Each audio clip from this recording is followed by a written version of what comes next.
UP की election reporter की team आज बिहार में है। वही बिहार जो प्राचीन काल में मगध के नाम से जाना जाता था, वही बिहार जो अपने साम्राज्य के उत्थान और पतन के लिए इतिहास के पन्नों में तमाम जगहों पर वर्णित है। बिहार को जानने के लिए बिहार जाना जरूरी है और बिहार के लोगों को भी जानना जरूरी है। बिहार तमाम सारी ऐसी अव्यवस्थाओं से लड़ता और जूझता रहा है जिससे कि निजात पाने की उसकी कोशिश रही है, और जब लोकतंत्र स्थापित हुआ तो लोकतांत्रिक भारत में अपनी अवधारणाओं के साथ वह फिर से एक बार उठ खड़ा होने की प्रयास कर रहा है। इस वक्त हम मौजूद हैं सरायरंजन में।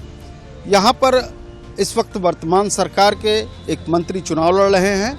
उन्होंने क्या कुछ किया है यहाँ पर लोगों से जानेंगे, लोगों की अपेक्षाएं क्या है उसे भी जानेंगे, लेकिन उससे पहले आइए देख लेते हैं अपनी ये रिपोर्ट।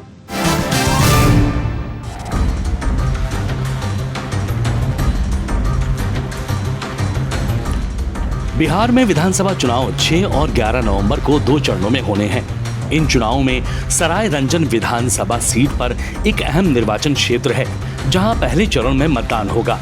सरायरंजन विधानसभा सीट बिहार के समस्तीपुर जिले के अंतर्गत आती है, जो लंबे समय से जेडीयू और उसके नेता विजय कुमार चौधरी का गढ़ रहा है, जो वर्तमान में बिहार सरकार में मंत्री भी हैं। पिछले कुछ वर्षों में सरायरंजन विधानसभा क्षेत्र में तीखा राजनीतिक मुकाबला देखने को मिला है। चौधरी 2010 से इस सीट को जीतते आ रहे हैं। पिछले कुछ वर्षों में उनके प्रदर्शन को देखते हुए नीतीश कुमार के नेतृत्व वाली जेडीयू ने एक बार फिर उन पर भरोसा जताया है। जिस सीट को लेकर सियासत इतनी गर्म हो गई, उसके बारे में भी आइए जान लेते हैं। सरायरंजन विधानसभा निर्वाचन क्षेत्र बिहार विधानसभा के 243 निर्वाचन क्षेत्रों में से एक है। सरायरंजन के निर्वाचन क्षेत्र संख्या 136 है। ये निर्वाचन क्षेत्र एक सामान्य सीट है जो एससी और एसटी के लिए आरक्षित नहीं है। सरायरंजन विधानसभा सीट समस्तीपुर जिले के अंतर्गत आती है और उजियारपुर लोकसभा निर्वाचन क्षेत्र का हिस्सा है। सरायरंजन निर्वाचन क्षेत्र में सियासी पारा चढ़ने का मुख्य कारण वहां के वोटर पर भी निर्भर करती नजर आ रही है, क्योंकि वर्ष 2015 और 2020 के मुकाबले इसमें भी काफी परिवर्तन होते दिखाई दे रहे हैं। अगर इन दोनों वर्षों पर नजर डालें, सरायरंजन निर्वाचन क्षेत्र की आबादी 2015 के बिहार विधानसभा चुनाव के दौरान सरायरंजन में 1,52,290 मतदाता थे, जिनमें 73,897 पुरुष और 78,353 महिलाएं और 40 पोस्टल मतदाता शामिल थे। 2020 के बिहार चुनाव में सरायरंजन विधानसभा क्षेत्र में 1,71,182 मतदाता थे, जिनमें 83,601 पुरुष और 87,042 महिलाएं थीं। वहीं सरायरंजन के रजिस्टर्ड वोटर्स की बात करें तो यहां पर 2020 के विधानसभा चुनाव में 2,81,041 रजिस्टर्ड वोटर थे, जिनमें अनुसूचित जाति के कुल 19.14% वोटर्स, वहीं मुस्लिम समुदाय के 10.40% वोटर्स थे। साथ ही बता दें कि 2024 लोकसभा चुनाव तक वोटर्स की संख्या बढ़कर 2,82,825 तक पहुंच गई थी। 2020 बिहार विधानसभा चुनाव में जेडीयू के विजय कुमार चौधरी ने 72,666 मतलब 42.48% वोट प्राप्त कर आरजेडी उम्मीदवार अरविंद कुमार साहनी को हराया था। साहनी को 69,042 मतलब 40.36% वोट मिले थे। लोक जनशक्ति पार्टी एलजेपी के उम्मीदवार आभास कुमार झा को 11,224 मतलब 6.56% वोट मिले थे। वहीं इस बार के चुनाव में जिनके बीच मुकाबला है, उनमें विजय कुमार चौधरी जनता दल यूनाइटेड, अरविंद कुमार साहनी राष्ट्रीय जनता दल, साजन कुमार मिश्रा जन स्वराज पार्टी। सरायरंजन सीट पर के विजय कुमार चौधरी राष्ट्रीय जनता दल के अरविंद कुमार साहनी और जन स्वराज पार्टी के साजन कुमार मिश्रा के बीच कड़ा मुकाबला होने की उम्मीद है। बिहार विधानसभा चुनाव 2025 2 चरणों में संपन्न होंगे। पहला चरण 6 नवंबर 2025 को और दूसरा चरण 11 नवंबर 2025 को होगा। 14 नवंबर 2025 को परिणाम घोषित किए जाएंगे। सरायरंजन की इस तमाम सारी भीड़ भरी बस्ती में लोगों में राजनीतिक पर्याप्त जागरूकता दिखाई देती है, और इस राजनीतिक जागरूकता के मंतव्य क्या हैं, किस तरह से लोग राजनीतिक दलों का दोहन करना चाहते हैं या कि अपने पक्ष में तमाम विकास की जो है अपेक्षा रखते हैं, उसको जानने के लिए हम इसे बात करते हैं। आपका क्या नाम है? मेरा नाम संजीत कुमार ठाकुर हुआ। संजीत जी, चुनाव चल रहा है, तमाम सारे बिहार के आकाश में मुद्दे घूम रहे हैं। इन मुद्दों के बीच में सबसे प्रभावी मुद्दा आपको क्या दिखाई देता है और उसका समाधान किसके हाथ में दिखाई देता है?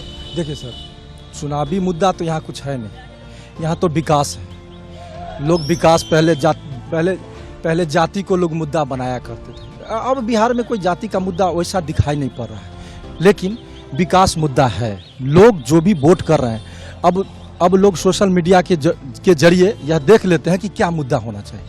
लोग विचार कर लेते हैं कि हमको क्या करना चाहिए। अब आप जिस छोटी सी जगह को, जिसको आपने कहा कि मैंने बिहार के एक छोटे से जगह सरायरंजन में मैं आया हूँ, अभी सर मैं आपको बताना चाहूँगा कि घंटे 2 घंटा के बाद सूर्यास्त हो जाएगा। आप जब यहाँ से चलेंगे, जिस सड़क से आप आए होंगे और जिस सड़क पर आप जाएंगे, तो आपको विकास नजर आएगा यहाँ का, सरायरंजन का। और आप 2 से 2.5 किलोमीटर पर जाएंगे तो बुझाएगा कि यह पटना का जीता जागता उदाहरण है। पूरा चमचमाता हुआ लाइट, चमचमाता हुआ बिल्डिंग, ये सारा चीज क्या प्रदर्शित करता है? हमारे छोटे से सरायरंजन में मेडिकल, इंजीनियरिंग, अभी वो अंडर कंस्ट्रक्शन में है, वो ANMGN कॉलेज जो है अंडर कंस्ट्रक्शन में है। तो ये तो विकास की परिभाषा है। ये तो बहुत ही खुशी की बात है। हमारे एरिया में विजय बाबू, उनका काम काफ़ी बढ़िया देखने को मिला है। जैसे कि इंजीनियरिंग कॉलेज, मेडिकल कॉलेज जो भी है, हर चीज़ यहाँ पे देखने को, रोड वगैरह जो भी है, हर चीज़ हम लोग काफ़ी खुश हैं। युवाओं के रोजगार की बात कही जा रही है, कहा जा रहा है कि हर घर से एक सरकारी नौकरी दी जाएगी। तो सर ये तो अच्छी बात है, अगर ये चीज़ मिल जाए तो बहुत अच्छी बात है। ये वादा जो कर रहा है उस दल को वोट देना होगा। वो नौकरी देगा और हमारी सरकार ने नौकरी दिया। आप घर पीछे सर्वे कीजिए, शिक्षकों की नौकरी मिली है, अमीन का नौकरी मिला है, शिक्षक की नौकरी का मिला है, डॉक्टर को अनुबंध पर बहाल किया, इंजीनियर को अनुबंध पर बहाल कर रहा है। ये आंकड़ा देखने लायक है। कोई देगा और हमारी सरकार दे रही है, नीतीश कुमार की सरकार दे रही है। आज बेरोजगारी कम हुई है सर। आप मार्केट में देखिए, मार्केट में वही पैसा चल रहा है, बेरोजगारी दूर हुई है। किसी के कहने से ऐसा नहीं हो, कोई नौकरी देगा, मानते हैं, ठीक है, अपना अपना पॉलिसी है, वो देगा। चुनाव आप लड़ने आए हैं तो अभी तो कोई विजन लेके जनता के बीच जाएंगे ना, आपका भी तो विजन होना चाहिए। लेकिन हमारी सरकार तो नौकरी दे रही है। लोगों को रोजगार के लिए बाहर जाना पड़ता है, क्या चाहते हैं कि ये बंद होना चाहिए? बिल्कुल बंद होना चाहिए। तो कोई इंडस्ट्री लगने की बात, कोई कारखाना लगने की बात, जिससे लोग रोजगार पा सकें। बिल्कुल सर, लगना चाहिए। किससे उम्मीद करते हैं कि ये कौन? हम तो इन्हीं से करते हैं, विजय बाबू से, और NDA गवर्नमेंट ही कर पाएंगे। अगर तेजस्वी जी जो बोल रहे हैं वो सबको पता है वो संभव है ही नहीं। बिहार में आपको पता है बिहार का आबादी क्या है, तो उस हिसाब से जो वो बोल रहे हैं उतना तो संभव है नहीं। गवर्नमेंट जॉब तो वो दे ही नहीं सकते हैं, हर घर का कहाँ से सैलरी देंगे वो। कई सारे सामाजिक आंदोलन चले यहाँ पर, गरीबों को ऊपर ले जाने के लिए, जातीय बंधन ढीला करने के लिए। क्या देखते हैं कि अब समाज कितना बदला है और सरकार का क्या भूमिका उसमें रही? देखिए, समाज बहुत से बदला है और सरकार की भूमिका बहुत अच्छा है। और खासकर विजय बाबू जी इस क्षेत्र के लिए काम किए हैं, इतना आज तक कोई नेता नहीं किया। कुछ बताएंगे क्या किया है? क्या नहीं किया, बहुत कुछ किया है। मेडिकल कॉलेज बन गया है और हम लोग को तो सुविधा ही नहीं, मेडिकल कॉलेज हो गया। हम लोग घर से जाते, पहले पटना जाते थे, यहाँ से जाएंगे पैदल भी जाकर दवा ले लेते हैं। और इसके लिए तो हमको मान के चलिए 100 स्कॉर्पियो करना पड़ता था। अब यहाँ से 5000 उसको देते थे तो पटना जाते थे। अब तो हमको जाना नहीं पड़ता, यहाँ से जाते हैं, वहाँ जाकर के दिखा लेते हैं। और क्या चाहिए हमको? क्या कहेंगे आप? विजय चौधरी। विजय चौधरी जी, जो अभी सरकार चल रही है अच्छी है? अच्छी है, अभी चल रही है। इसके पहले जो चल रही थी वो अच्छी है? अभी चल रही है वही अच्छी है। पहले वाली सरकार में क्या खराबी थी? पहली वाली सरकार में हम लोगों को नहीं चाहिए पहली वाली सरकार। क्यों? क्योंकि हम लोग का घर से जाने में डर लगता था, घर जाने में रात को। डर क्यों लगता था? वो चोर जी का। हाँ, अभी नहीं लग रहा। अब नहीं लगता है। अब रात में जाएं, कभी भी चलते हैं। बिहार में चुनावी मुद्दों की अगर हम बात करते हैं तो लगातार जो है युवाओं के रोजगार की बात, महिलाओं के उत्थान की बात और इसके साथ साथ जो है पलायन रोकने की बात, ये सारी चीज़ें सामने आती हैं। क्या कुछ लगता है कि जो राजनीतिक दल तमाम सारे वादे कर रहे हैं कैसे खरा उतर पाएंगे? सर्वप्रथम तो आपको इस रंजन की धरती पे स्वागत है। रह गया पक्ष और विपक्ष नौकरी देने की बात करते हैं। नौकरी अभी जो विपक्ष की बात मैंने सुना है कुछ मीडिया कर्मी के द्वारा, हर घर में नौकरी देंगे। इससे पहले हर घर में नौकरी दिए थे क्या? नहीं दिए थे। और जब चुनावी मुद्दा आता है तो बताया जाता है कि हर घर में नौकरी देंगे। पहला नंबर। दूसरा नंबर, आप कहते हैं पार्टी के द्वारा जो नौकरी देने की बात है, व्यवसाय देने की बात है। आप में गट्स है तो नौकरी ले सकते हैं, आप में पावर नहीं है, पढ़े लिखे व्यक्ति ने तो नौकरी कैसे लीजिएगा? नौकरी नहीं आती है, नौकरी आता है। वेबसाइट पे, सरकारी वेबसाइट पे जाइए, नौकरी निकलते रहता है। आप में वो पावरे नहीं है, पढ़िएगा लिखिएगा नहीं, सरकारी नौकरी खोजते हैं। पहले उस पर अपने आप में सोचिए। और दूसरे नंबर बात आता है महिला को 10,000 रोजगार की बात है। 10,000 नहीं, 10,000 की जगह 2 लाख भी मिलेगा, लेकिन व्यवसाय करके देगा तब मिलेगा। 10,000 रुपया उसको व्यवसाय के लिए ट्रायल के ऊपर दिया गया है। अगर वो व्यवसाय अच्छा करेंगे तो 2 लाख और भी मिलेगा। और रह गया हर गरीब के तबके को ये 10,000 जो अभी मिला है, उससे बहुत अच्छी बात है। सरकार अच्छी पहल की है। जो हर घर में अगर नौकरी के जगह व्यवसाय हो जाता है तो वो व्यवसाय अगर एक चलेगा तो उससे 4-5 लोग, उसका घर का लोग व्यवसाय में लग जाएंगे। तो कहाँ एक नौकरी दीजिएगा, उसके अंदर में 5 व्यवसाय करने लगेगा, और वो 5 व्यवसाय आने वाला समय में 50 व्यवसाय को दे सकता है। तो सबसे पहले बेहतर होता है बिजनेस जिसके घर में है उसको नौकरी की ज़रूरत नहीं पड़ता। रह गया बेरोजगारी की बात करते हैं, यहाँ पे अभी 20-25 आदमी बैठे हुए खड़े हैं, ज़रूर कुछ न कुछ व्यवसाय करते हैं। अभी के रोजगार में जो है ना, इंटर पास करते हैं हमारे बिहार के लड़के लोग, और सभी जाते हैं काम करते हैं। क्यों काम करते हैं? उनको पैसा नहीं है। बिजनेस करने के लिए पैसा ज़रूरत होता है, पैसा ही नहीं है तब जाते हैं, रोजगार नहीं कर पाते हैं, नौकरी करने के लिए जाते हैं। अगर पैसा हो जाए, छोटा छोटा उद्योग लग जाए, रोजगार हो जाएगा तो ज़रूरत ही नहीं है प्लान करने की। और रह गया यहाँ के जो अभी प्रेजेंट में जो हमारे मंत्री जी हैं विजय चौधरी जी, उसके ऐसा उनके जैसा कोई भी हमारे सार्वजनिक क्षेत्र में विकास आज तक किया ही नहीं है। और लोग जो है ना परिवर्तन कहते हैं, परिवर्तन वो नहीं करते हैं, परिवर्तन वो अपना चाहते हैं। विकास का परिवर्तन होने के लिए ज़रूरत नहीं है तो हम सीट बदलेंगे। हम तो चाहेंगे जो विजय चौधरी सब दिन यहाँ रहे और विकास करें। हमारे इस तमाम सारी वार्ता में जो है वो महिलाएं नहीं हैं, जिनको लेकर के तमाम सारे दल जो यहाँ पर चुनावी रण में हैं, ख़ासतौर पर आरजेडी और एनडीए महिलाओं की जो बात करते हैं। लेकिन उनकी बात हम जानने चाहते हैं, जो जीविका दीदी हैं उनको पैसा देने की बात हो रही है, उससे बढ़ कर के देने की बात हो रही है, उनकी बेहतरी की बात हो रही है, क्या कुछ देखते हैं आप? देखिए, सबसे पहले अभी जो सरकार जो 10,000 रुपया दी है वो लोगों को व्यवसाय करने के लिए उत्प्रेरित कर रही है। आप इससे 10,000 देकर आप आगे की ओर व्यवसाय को विकास कीजिए, हम 2 लाख देंगे, सरकार का यह कहना है। तो जब तक हम लोग इससे उठकर 10,000 एक शुरुआत करने के लिए दी है, तो जब तक हम लोग को एक ज़मीनी स्तर पर खड़ा होने के लिए सरकार ने 10,000 का नींव डाल दी है, तो वो विकास पर उस सरकार के जो नियम है उसके तहत हम लोग जब व्यवसाय करेंगे तो सरकार तो 2 लाख दे ही रही। हर एक उद्यम योजना दे रही है सरकार, तो व्यवसाय करने के लिए हर क्षेत्र पर जो है सो लोगों को बढ़ावा दे रहा है। बशर्ते उस व्यवसाय को करने के लिए या उस योजना को पाने के लिए हम लोग में योग्यता होना चाहिए ना। तो वो अभी 10,000 प्रत्येक घर में प्रत्येक महिला जीविका सदस्य जो भी है उनको दी गई है। तो वो इसलिए दे रही है जो वह तरह तरह के उसमें उनके एक नियम जो है, तरह तरह के व्यवसाय है, बकरी पालन है, पशु पालन है, सिलाई मशीन, तो उसको वह कम से कम वो हम उसको एग्रेसिव कहते हैं, जैसे वो दे रहा है जो आप कुछ कीजिए, ठीक है। जब तक हम लोग अगर भोजन आगे में है, हाथ उठा के नहीं कर पाएंगे तो नहीं होगा। बस सिर्फ सरकार 10,000 इसलिए दे रही है, ये नहीं है जो 10,000 ये वोट के लिए दे रहा है। ये सिर्फ हम आपको एग्रेसिव करें जो आप आगे चलने की कोशिश कीजिए, अगर हम चलते हैं उस तरीके से चलते हैं तो फिर हमें 2 लाख मिलेगी। कुछ दल ऐसे हैं जो बिहार में अभी नवोदित हुए हैं, आए हैं, ईमानदार राजनीति, ईमानदार छवि, तमाम सारी बातें करते हैं। ईमानदार तो कोई है नहीं, जो भी है सब अपना स्वार्थ भी है ना। रही बात विकास की, रही बात नौकरी की, नौकरी तो चलिए अभी चुनावी माहौल है इसलिए प्रलोभन दे रहा है जो नौकरी देंगे। नौकरी देना होता था 15 साल पहले भी दे सकते थे। और रही विकास की, विकास तो चलो विजय बाबू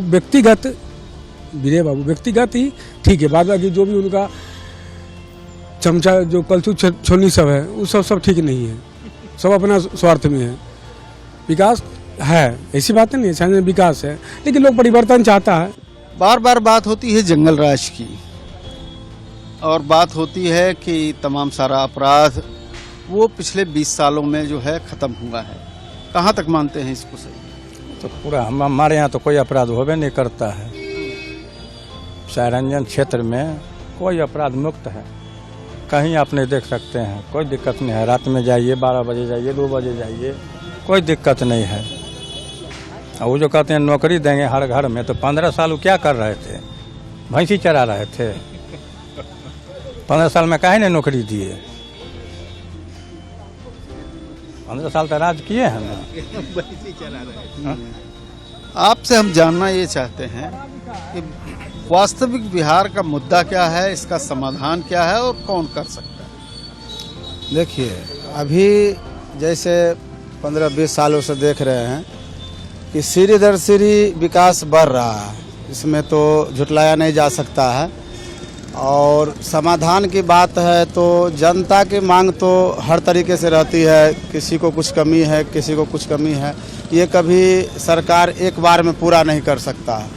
डेवलपमेंट जैसे नीतीश जी को दिया गया बिहार, जैसे गड्ढा दिया गया, उसको पहले तो भरने में समय बीत गया, कुछ साल 5 साल भरने में। यहाँ अपराध का जो माहौल था वो मतलब संभालते संभालते उनको 5 साल चला गया। डेवलपमेंट जितना किए हैं, हमें लगता है कि जो और डेवलपमेंट स्पीड धरेगा, जब अब सरकार जो आएगी तो स्पीड इसलिए धरेगा कि उनको अंदाज़ा है कि बिहार को कैसे चलाना है। अभी नए लोग आएंगे जो लूट खसोट कर चुके हैं, वो आएंगे, उनके जो आदमी है लूट खसोट ही करेंगे तो अपराध बढ़ेगा। और यह समाधान हमें लगता है कि जो एनडीए सरकार से ही संभव है। आरजेडी कहा जाता है कि डबल इंजन की सरकार है, डबल इंजन की सरकार है। इस डबल इंजन का फायदा बिहार में दिखाई देता है? हाँ, तो दिखाई तो पड़ रहा है। बिहार में हम लोग देख रहे हैं लगभग 15-20 सालों से देख रहे हैं कि यहाँ से मुसीघाट जाने में बहुत ऐसी घटना हो चुकी थी। हमारे गांव के लोग जो गिर जाते थे, उलट जाते थे, मतलब मोटरसाइकिल से जाने में। 4 चक्का का तो छोड़ दीजिए, हमारे गांव का एक लड़का मर गया था, टाटा उलट गया था। वो सब दिन याद है, जो रोड था ही नहीं मुसीघाट जाने में। ऐसे बहुत जगह का रोड गड़बड़ था, पूरे गड़बड़। मगर अभी देखिए जहाँ भी जाते हैं चकाचक रोड मिलता है और व्यवस्था। कुछ चीज़ है जो यहाँ के माननीय विजय बाबू हैं, उनके पास तक नहीं जा पाता है, कुछ गड़बड़ी है। तो हम लोग प्रयास करते हैं कि उस काम को उनके नज़दीक रखें। और इस बार जीत के आते हैं तो हम लोग कहेंगे कि जो कमी है थोड़ा बहुत उन पर फोकस किया जाए काम पे। बदले हुए माहौल में इस परचून की दुकान में आपको कुछ फायदा और नजर आता है? हाँ, सरकारें ने जो जीएसटी कुछ कम की है तो उसको कुछ ठीक है, लोगों को सुविधा मिल रही है। ये बात है। युवाओं के लिए और तमाम सारे बातें जो हो रही हैं, इसको लेकर के क्या कहेंगे आप? जो भी हो रही है तो युवाओं के लिए अच्छे ही हो रहा है ना, अच्छे के लिए ही। जो भी पार्टी अगर बोल रही है तो अच्छे के लिए बोल रही है, लेकिन उसमें कुछ पार्टी है जो झूठ बोल के ही अपना चाहता है जो वोट बैंक बनाए, तो वो युवाओं को समझना चाहिए। रह गई बात ये सरकार की, तो सरकार को हम विजय बाबू को यहाँ से फुल सपोर्ट करते हैं, यानी समर्थन देते हैं, क्योंकि विजय बाबू जो भी काम किए हैं इस क्षेत्र में, जितना भी उनको बताया जाए, तारीफ किया जाए, कम है। ओवरऑल अगर हम समस्तीपुर की बात करें, डेवलपमेंट की बात करें, तो 20 सालों में क्या कुछ आपको दिखाई देता है? कितना परिवर्तन दिखाई देता है? और साथ में जो 15 साल उसके पहले सरकार थी, जी, समाजवाद का जनक है ये पूरा इलाका समस्तीपुर, तो यहीं से कहीं न कहीं कर्पूरी ठाकुर भी जन्म लेते हैं। और तमाम सारी चीज़ें जो एक चिंतन के स्तर पर होती हैं, उत्तर प्रदेश और बिहार बल्कि देश में भी जो है उस पर चिंतन होता है। और यही कारण है कि तमाम जो है कम्युनिस्ट विचारधारा भी यहाँ पर है। तो इन सब चीज़ों को मिला करके देखते हुए आपको क्या कुछ दिखाई देता है? जहाँ तक समस्तीपुर की बात है तो ये समाजवाद की धरती है और समाजवादी नेता ही यहाँ अपना साम्राज्य स्थापित किए। या समाजवादी जननायक कर्पूरी ठाकुर जी सबसे पहले मुख्यमंत्री यहाँ से बने। और जहाँ तक सरायरंजन की बात है तो 15 वर्षों से माननीय विजय कुमार चौधरी जी का इससे पहले जो 5 से 10 का जो शासन रहा उसमें यहाँ विजय बाबू नहीं थे। 10 से लगातार 25 तक विजय बाबू हैं। तो यहाँ पे जब से ये आए इससे पहले के काम को आप नज़रअंदाज कर दीजिए, क्योंकि 15 वर्ष पहले यही सराय रंजन बाजार हुआ करता था, जहाँ पे आतंक का पर्याय बना हुआ था। टोले मोहल्ले में हर दुकान से ले भी वसूला जाता था।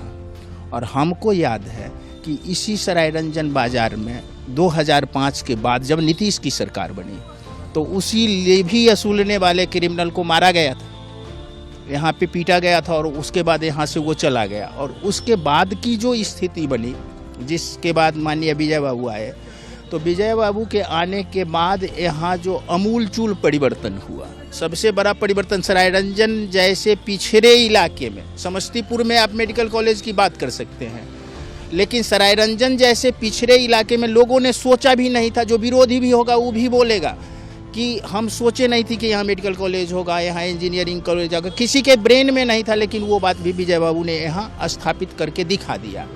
अब तीसरी बात है कि आप जो विरोधी होगा, जो विरोधी दूसरे पार्टी का आरजेडी के लोग भी होंगे, तो उनसे भी पूछिए, वो भी विजय बाबू पे अंगुली नहीं उठाएंगे।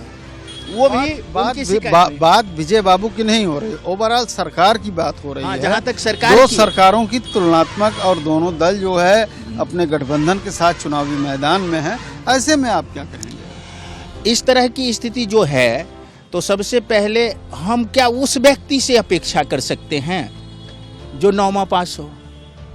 क्या उस व्यक्ति से अपेक्षा की जा सकती है? एक तरफ इंजीनियर है, दूसरे तरफ 9वां पास। आप तुलनात्मक पोजीशन बताइए। आज वो बोल रहा है कि हम हर घर से एक नौकरी देंगे, कल बोलेगा कि मंगल ग्रह पे एक फ्लैट शिफ्ट करवा देंगे। अजीब हाल है भाई, जो मन में आए बोल दो, क्योंकि पूरे भारत में सरकारी जॉब जो है 47 लाख से 50 लाख के बीच में, और ये बता रहे हैं कि हर घर में नौकरी देंगे। हर घर में कितने परिवार का सर्वे होगा बताइए, और हर घर में नौकरी संभव है क्या?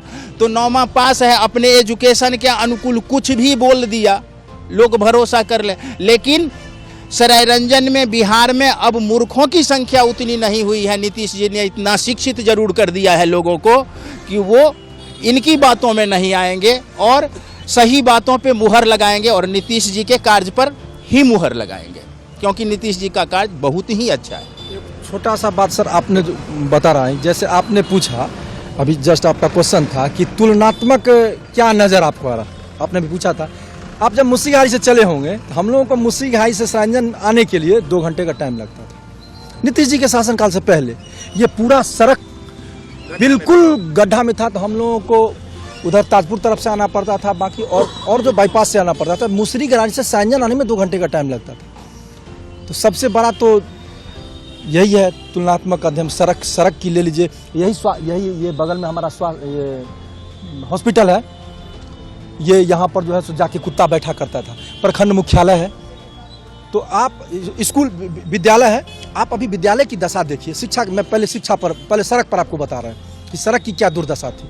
अभी आप, ये तो विजय बाबू का क्षेत्र है, आपने बोला कि विजय बाबू से नहीं मतलब सरकार से मतलब, ये विजय बाबू का क्षेत्र है, तो आपको चमकता हुआ सब जगह सड़क आ रहा है। लेकिन आप अन्य विधानसभा में भी जाएंगे जहां एनडीए का विधायक है, वहां की भी सड़क की स्थिति खराब नहीं है। उसके बाद केंद्र से आपने कहा डबल इंजन की सरकार, तो डबल इंजन की सरकार का आप ताजपुर से चलिए, 6 लाइन गुजर रही है।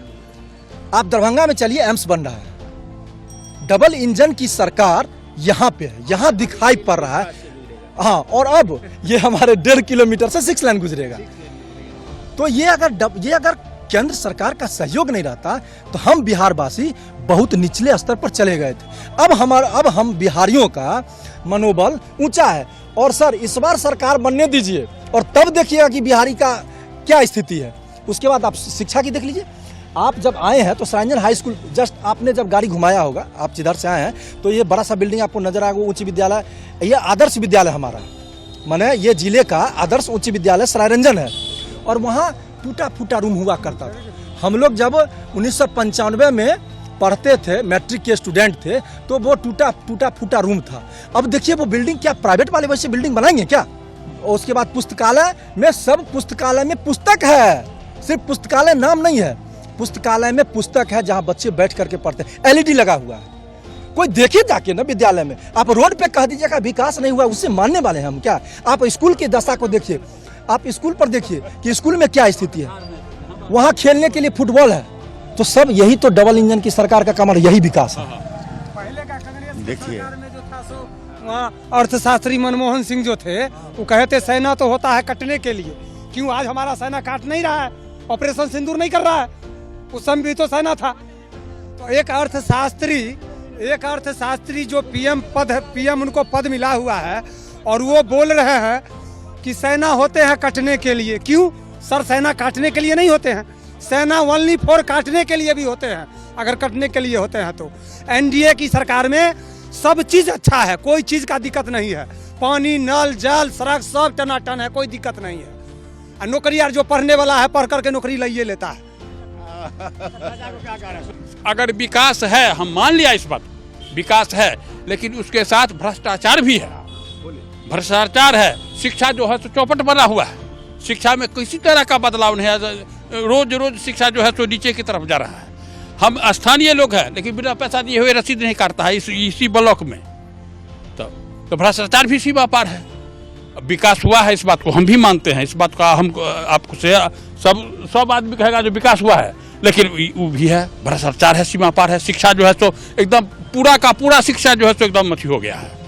शिक्षा कहने का मतलब यह है कि भ्रष्टाचार भी दूर होना चाहिए। भ्रष्टाचार से निश्चित रूप से दूर होना चाहिए, और जब तक शिक्षा नहीं आएगा ना तब तक इसका कोई बहाने ही नहीं रहेगा। शिक्षा अगर नहीं है, शिक्षा समाप्त हो गया तो सारा चीज समाप्त। यही माने समय था कि हम लोग समस्तीपुर से, जब राजद की सरकार थी तो हम लोग समस्तीपुर में रह जाना पड़ता था। इतना अत्याचार और इतना आतंक फैला हुआ था।